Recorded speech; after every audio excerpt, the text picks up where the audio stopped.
Hunter. And I'm Taylor. And we're here to show you the basics of radiology. And this is Karen. Hello. I will be showing you the x-ray room equipment. We're going to start off with the table. I'll bring you over here. So you can see on the very bottom we got some foot pedals. This is how you actually move this table. So if you want to raise the table up, once your patient is sitting on the table or laying on the table, you push this foot pedal. In all rooms, even at all the different clinical sites, pretty much have the exact same table with the same pedals. So you have your raised one, the next to it's the lower one, and if you want to move the table around, you can hit either this one or this one. And this is how you move your table around. So you can go kind of in a circle or back and forth. Now I'm going to show you guys what's called a table bucky. So underneath all these tables, majority of all the tables, there will be a thing called a bucky. And what this bucky do is it actually holds a thing called an IR, and that is what captures the x-rays. So my good friend Taylor will hand me the IR. Thank you. This is what an IR looks like. This is a digital IR, and this just goes right in here, and then you lock it in place, and then you push it in. And once it's pushed in, you could actually move this side to side, just like that. So once you're in detent, now what you have to do is you have to line up your x-ray light, which if you hit this button right here, this is what produces that light. So that's gonna be your field of view. So that's how big your x-ray image is gonna be. All right, so once you're in detent, what you have to do is you have to actually line up this x-ray tube in this light. So you see this red laser, you have to line this up with the table bucky. And I'll show you how to do that. So once you're in detent, all you have to do is you can move it a little bit down, try to get kind of close to the table bucky, and then you're gonna line up this laser, this red laser, right here with this line. So you don't have to completely pull this out. If you pull it out just like kind of like that, or you don't have to pull it out at all, you can see that this red laser light is lined up to that. So once you're all lined up, all you have to do is you move the patient, because you don't want to touch this anymore. And let's say I do a pelvis x-ray, then I just move to where the patient's pelvis is. And then I can open up my light field, which will give you a bigger x-ray picture. And these are called your collimators. So this will also show you how big or small the x-ray image will be. And this will tell you how big your picture field of view will be.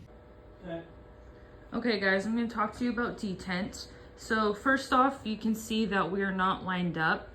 The light field is on the wall, which is what we do not want. We want this light field to be right here on this wall bucky, which means usually if it's clear out here, it's because you're pulled so far out this way. So we need to push it this way to make it into detent. So if you look up here, a lot of sites will have this. It's color coordinated. So you can see pink is just going straight ahead. The blue moves this whole thing kind of up and down this way, and green goes this way, side to side. So first we need to go forward. So I look up here, see the pink line. All I do is hit this pink button and I push it forward until the light field is right there in the center. So when I did that, it automatically locked me in position. And a lot of sites, it will either kind of stop you once you get to that perfect like centering point, or it'll make like a clicking noise. So this one, it doesn't make a clicking noise, it just automatically stopped me. And it kind of makes a noise. So now I want to be in detent going this way. So let's say right now I'm not on 40 SID, I'm not on 72 SID. Let's say I want to go to 72 SID. I see the green line right here. So I need to hit this green button. And I just pull it backwards until I reach 72. So some sites, it will automatically stop you at 72 where you can't really go past it, it will lock.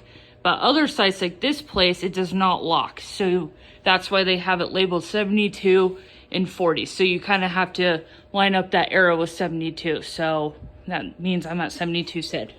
So yeah, that's just a quick rundown on detent. And I'll show you guys real quick that the blue button that I'm talking about. So this blue line that goes this way, you hit, this isn't very blue, it's kind of like a green, you hit that, and this makes it go up and down. And then this right here turns the tube.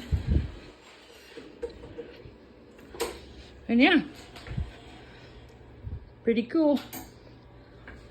Say hi, Luke. All right, so now that I showed you guys what to do with the table bucky and table work, and my good friend Karen, I think she's had enough, I'm gonna move you guys over to the wall bucky. So before you do that, what you need is your IR, because remember, this is what captures the x-ray. So you need this in order to create an x-ray image. So you take this out of the table and you move it over to what is called your wall bucky. So the only difference between the wall bucky and the table bucky is that that's in a table and this is up on a wall. So you turn that, lock it in, push it in, and now I'm ready to do the exact same thing. Detent, line it up, and then you can move this up or down depending on how tall or short your patient is. All right, now I'm gonna talk to you guys a little bit about shielding. So there's different types of shields. Like this shield right here, this is called a lead apron. And with these, you usually wear these when you go into the OR or you go on portable runs. So the one we're gonna be using is not a lead apron, since we're gonna be doing Taylor's shoulder. Have her lined up, good. So since I asked her about chance of pregnancy, she said there could be a possible chance. So once she fills out the pregnancy form, I am then going to place a lead shield kind of right in front of her gonad area, just like that. And with these are pretty cool because if she was taller or shorter than what she really is right now, there's a little handle right here or a knob that you can twist, and this can go higher or shorter. But it's very important to do, especially with women who are 50, 60 and younger, to shield. So how's your day going? It's going good. How's yours? Good, mine's good. All right, so I just have a few questions we need to go over before we do this exam, just for safety and all that. What was your first and your last name? Hunter Macy, All right, and then your date of birth? 1/1/1958. Perfect. And then is there any chance of pregnancy? Nope. Perfect. All right, and then was there an injury at all? Yeah, I hurt my shoulder falling down some stairs yesterday. How did you do that? Falling downstairs yesterday. So it's been about a day that it's been hurting. Yes, Okay. yes. All right, well, we are ready for your x-ray. Let's sit over Awesome. here. Now I'm going to show you guys the control panel. This is how you set your KVP in your mass. And this is how you take the picture. So let's say I am doing a patient on the wall bucky. You go down here, and majority of the computers and computer systems are all the same. You can change it on the computer. So since it's set to taking a picture on the table, I want to take a picture on the wall, so I'm going to go and click wall. So now I'm ready to take the picture with the wall bucky. So now I want to change my KVP, which is what you guys will be learning pretty soon, more about it in depth. You go over here, there's an arrow, and this is just how you lower it or you raise it. And then this is your mass, which is also something you guys will be learning about more pretty soon. You just hit the arrow to go lower or higher. So once I have my KVP, my mass set, and I'm on the wall bucky, then I can take the picture. So this is the exposure switch, and when you push it halfway down, this is when it will rotor. So it's not actually taking the picture yet. So in order to take the picture, you have to push it all the way down, and it will usually make a beep sound to let you know that you took the picture. So now I'm going to be going over some common terms with you guys that you may be hearing out in clinical or here in the classroom. So a couple common terms. The first one, starting with the most basic one, is anterior. So anterior means just in front of the patient. And if you hear the word posterior, that's the opposite. That is the back of the patient. Now there's a couple other common terms that you guys should know. So when you guys hear the term medial, that just means inside of the patient, closer towards the belly button. And if you hear the term lateral, that's more outside of the patient, away from the belly button. If you hear the term distal and proximal, distal is going more towards your feet, and proximal just means you're going more towards the patient's head. Distal, you would go more towards my feet. So if I'm going to be doing a distal radius and ulna, I will be going more towards the patient's fingers. So it's just away, kind of more towards the ground. So that's distal. So once you're at distal, now I'm going to go proximal. That just means you're going to go more up here towards the elbow. So that's all you're doing. You're just going either further down or more up. And further down is distal, further up is proximal. All right, now we're going to be going over some of the tools you'll use to adjust and reposition the patient. So these are sandbags and these are sponges. So Karen here isn't able to move a lot. So say we need to build her up, we can use these sponges to help build up her body. Sandbags are kind of used to hold extremities into place. All right, so we would use a sandbag for kind of using it for stability or just kind of holding them in place. And there's all different kinds of sponges. So we'd use these for like oblique spines, lay them on there. This is for a hand. Whole bunch of different stuff you can use. And they're in all the X-ray rooms. All right, now we're gonna be going over a few more common terms. Cephalic and caudal just means towards the feet. Cephalic means towards the head. So for some exams, we're gonna use the X-ray tube and we're gonna angle it. So for a sacrum coccyx exam, we're gonna angle up 15 degrees for the sacrum, and then the coccyx will be 10 down. So those are just different angles that you're gonna use on certain exams. All right, so now I'm gonna talk to you guys about how to use and maneuver a stretcher. So first things first, your brakes are down here. And usually all stretchers will have either a red side or a green side. So if it's on the red side, that means you are in locked position, so you cannot move. And in order to move the stretcher, you can either go like that, which is kind of like a neutral, where you can go more back and forth and move it, or you can hit this green part. I'm gonna pretend I hit that green part and it went down, but that pretty much helps you go into steer, so that's easier to go back and forth. I do recommend when you're going around corners to not be on the green, especially because a lot of the stretchers at clinical sites are electronic, so they will move quicker.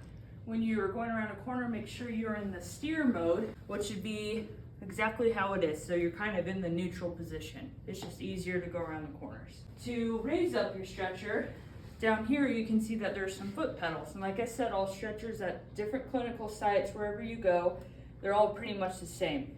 So you can see on the picture, it's showing that it's raising. You just hit this, and that raises your stretcher. If I want to go lower with the stretcher, I just hit this guy and then this guy, and that will lower your stretcher. So this stretcher is pretty cool because if I just want to lower the feet, you can hit that option on this side, and that will just lower the feet. I can show you that real quick. I just want to lower the feet, you can go like that. Or if I want to lower the head when I'm sliding a patient back to get him further back on the bed, you do the opposite and hit that side. So all those options are great, but yeah. And then to lift the patient up in bed, so let's say that the patient's laying completely flat on their back. To lift it, there's a red handlebar back here. You just squeeze onto that and it raises. And it can go pretty high. And then to lower it, you do the same thing. You squeeze, and you just go a little bit lower. And that is how you maneuver a stretcher. No. Oh, jeez. I'm sorry, it's because I wasn't in neutral going around a corner. See, that is why it's important to go in neutral when you go around a corner, because you will hit items or people. That is why it's very important to know how to move your stretcher, or else you'll end up dead like Taylor, and death can happen. It's very scary. So make sure you always have your brakes on and you're in neutral or in drive, or else you end up like Taylor and you don't. Sure. Thanks for watching this video. Thank you.